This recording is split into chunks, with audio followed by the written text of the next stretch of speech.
दोस्तों नमस्कार, मैं सुबोध कुमार। आप देख रहे हैं खबर नेशनल टाइम्स। अभी तो सिर्फ बिहार का नंबर आया है, अभी तो ये पूरे देश में होगा। बिहार तो झांकी है, पूरा देश अभी बाकी है। एक समय था जब भारत के चुनाव आयोग की दुनिया भर में साख थी। ऐसी साख की दुनिया के जिन देशों में संसदीय लोकतंत्र पहले से या जिन्होंने बाद में उसे अपनाया, वे सारे भारतीय चुनाव आयोग को निमंत्रण देकर अपने यहाँ बुलाते थे और अनुरोध करते थे कि वह आए और उनके यहाँ के चुनाव अधिकारियों को प्रशिक्षित करे कि निष्पक्ष चुनाव कैसे कराए जाते हैं। ऐसे अनुरोधों पर भारत चुनाव आयोग अपने अधिकारियों का दल संबंधित देशों में भेजता भी था। कई देश भारत में चुनाव के समय अपने यहाँ के चुनाव अधिकारियों को भारत के दौरे पर भेजते थे, यह देखने के लिए कि भारत का चुनाव आयोग कैसे चुनाव कराता है। यह सिलसिला अब बंद हो चुका है। अब चुनाव आयोग की भी किरकिरी हो रही है, क्योंकि भारत का चुनाव आयोग अपनी साख पूरी तरह गंवा चुका है एक विशेष पार्टी को लेकर। कहने को तो चुनाव आयोग अभी भी एक स्वायत्त संवैधानिक निकाय है, लेकिन पिछले एक दशक से वह व्यवहारिक तौर पर भारत सरकार के गृह मंत्रालय और कानून मंत्रालय के तहत काम करने वाले एक विभाग में तब्दील हो गया है।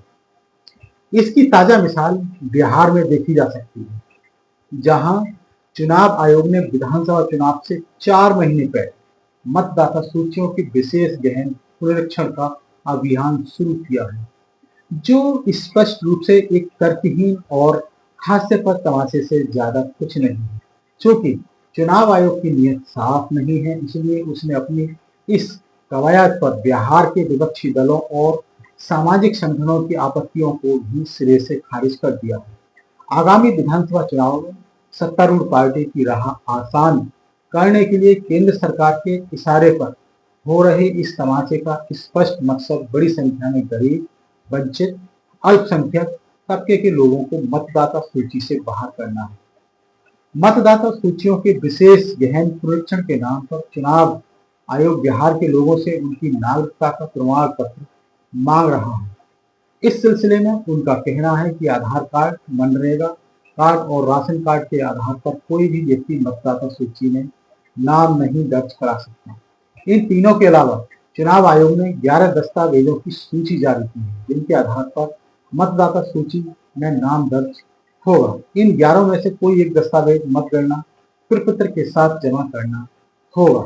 इनमें सरकारी नौकरी या संपत्ति आदि के दस्तावेजों को छोड़ दें तो कोई दस्तावेज ऐसे हैं जिन्हें बनवाने के लिए आधार कार्ड प्रस्तुत करना होता है। यानी आधार कार्ड के सहारे कोई व्यक्ति जो दस्तावेज बनवाएगा उनसे वह मतदाता बन सकता है, लेकिन सीधे आधार कार्ड के आधार पर मतदाता नहीं बन सकता। गौरतलब यह है कि बिहार में आवास प्रमाण पत्र बनवाने के लिए आधार कार्ड ही एकमात्र दस्तावेज है। यानी कोई आधार लेकर जाएगा तो उसका आवास प्रमाण पत्र बन जाएगा और वह आवास प्रमाण पत्र चुनाव आयोग की ओर से वांछित 11 दस्तावेजों में से एक है। यानी उसे जमा कराकर कोई भी व्यक्ति मतदाता बन सकता है। पिछले 15 दिनों में लाखों लोगों ने आधार कार्ड के जरिए अपना आवास प्रमाण पत्र बनवाने का आवेदन किया है। इनमें से 10% के भी प्रमाण पत्र 25 जुलाई तक नहीं बन पाएंगे। इससे जाहिर है कि चुनाव आयोग ने लोगों को परेशान करने के लिए यह कवायद शुरू की है। अगर आधार कार्ड के जरिए आवास प्रमाण पत्र बन सकता है, उससे मतदाता सूची में नाम दर्ज हो सकता है, तो फिर सीधे आधार कार्ड के दम पर मतदाता बनाने में क्या समस्या है।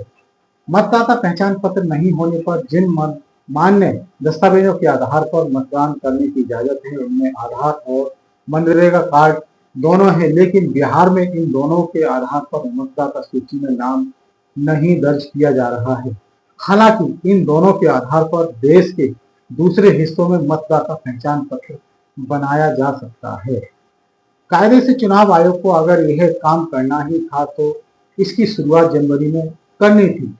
मतदाताओं को पर्याप्त समय दिया जाना चाहिए था और राजनीतिक दलों को भरोसे में लेना था। 22 साल पहले 2003 में भी चुनाव आयोग ने यह काम किया था, जिसमें उसे 2 साल लगे थे।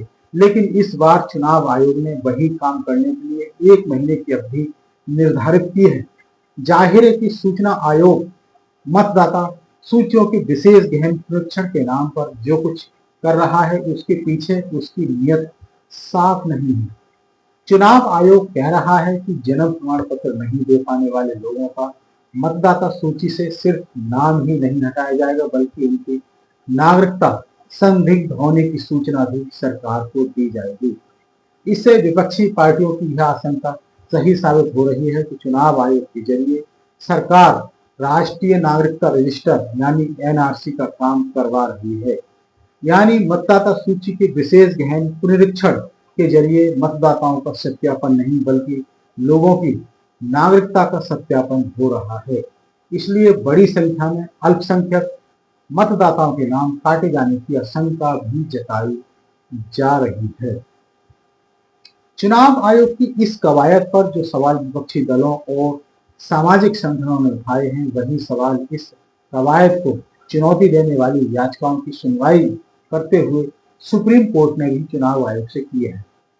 हैरानी की बात है कि अपने सवालों का कोई तार्किक और संतोषजनक जवाब नहीं मिल पाने के बावजूद सुप्रीम कोर्ट ने इस कवायद पर रोक लगाने के बजाय आधार कार्ड और मनरेगा कार्ड और राशन कार्ड को भी वैध दस्तावेज के तौर पर स्वीकारने की सलाह देते हुए चुनाव आयोग को अपना अभियान जारी रखने की इजाजत दे दी है। चुनाव आयोग का दावा है कि बिहार के 50% से ज्यादा मतदाताओं ने मतगणना प्रपत्र भरकर जमा करा दिए हैं। दूसरी ओर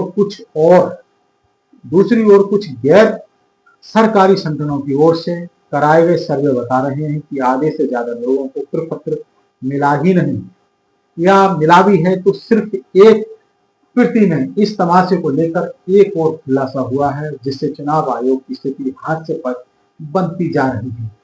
हालांकि इससे आयोग पर कोई फर्क नहीं पड़ता क्योंकि वह पूरी तरह धर्मनिरपेक्ष हो चुका है।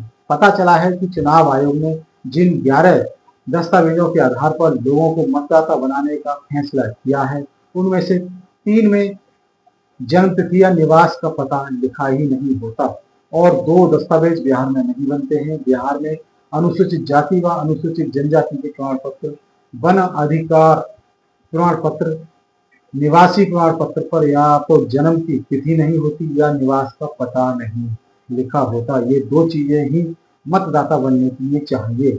फिर इन 3 में से किसी एक दस्तावेज के आधार पर कोई मतदाता कैसे बन पाएगा।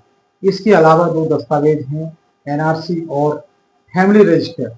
इन दोनों दस्तावेजों का बिहार में अस्तित्व ही नहीं है।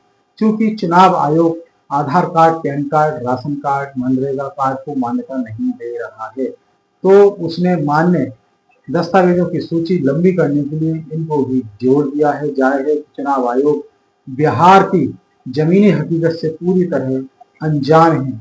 वह अपनी साख और मंशा पर उठने वाले सवालों की चिंता से भी पूरी तरह मुक्त है क्योंकि उसे मालूम है कि सत्तारूढ़ पार्टी के प्रवक्ताओं की फौज और सरकारी प्रचार तंत्र का हिस्सा बन चुका मीडिया उसके हर काम को न्याय संगत ठहराने के लिए हर दम पर मौजूद है। कुल मिलाकर बिहार में मतदाता सूचियों का विशेष गहन पुनरीक्षण मतदाताओं के नाम काटने का अभियान है। मतदाता जोड़ने की प्रक्रिया निरंतर जारी रहती है। पिछले लोकसभा चुनाव से पहले बगैर किसी विशेष अभियान के बिहार में 12 लाख मतदाता नए बने थे। अभी चुनाव आयोग जो कर रहा है वह हरियाणा और महाराष्ट्र से आगे का प्रयोग है। यह प्रयोग आने वाले दिनों में पश्चिम बंगाल, असम और फिर उत्तर प्रदेश में भी दोहराया जाएगा। आगामी लोकसभा चुनाव से पहले कुछ अन्य राज्यों में भी दोहराया जाएगा क्योंकि इस प्रयोग से मतदान और मतगणना के दौरान कुछ अतिरिक्त खेल करने की जरूरत नहीं होगी। यह चुनाव से पहले चुनावी जीत सुनिश्चित करने वाला प्रयोग है। तो दोस्तों अब यह नंबर सभी राज्यों में आने वाला है। फैसला आपको करना है कि आप इस फैसले को लेकर क्या करेंगे। क्या घरों में ही बैठे रहेंगे या फिर इसके विरोध में सड़कों पर भी उतरेंगे। तो ये बड़ी खबर थी। इसी तरह की खबरों से जुड़े रहने के लिए हमारे इस चैनल खबर नेशनल टाइम्स को जरूर सब्सक्राइब करें। सब्सक्राइब करने के साथ ही बेल आइकन जरूर दबाएं जिससे कि आपके पास खबरों की नोटिफिकेशन आते रहें। तो मैं सुबोध कुमार फिर आऊंगा एक नई और बड़ी खबर को लेकर। तब तक के लिए धन्यवाद, नमस्कार।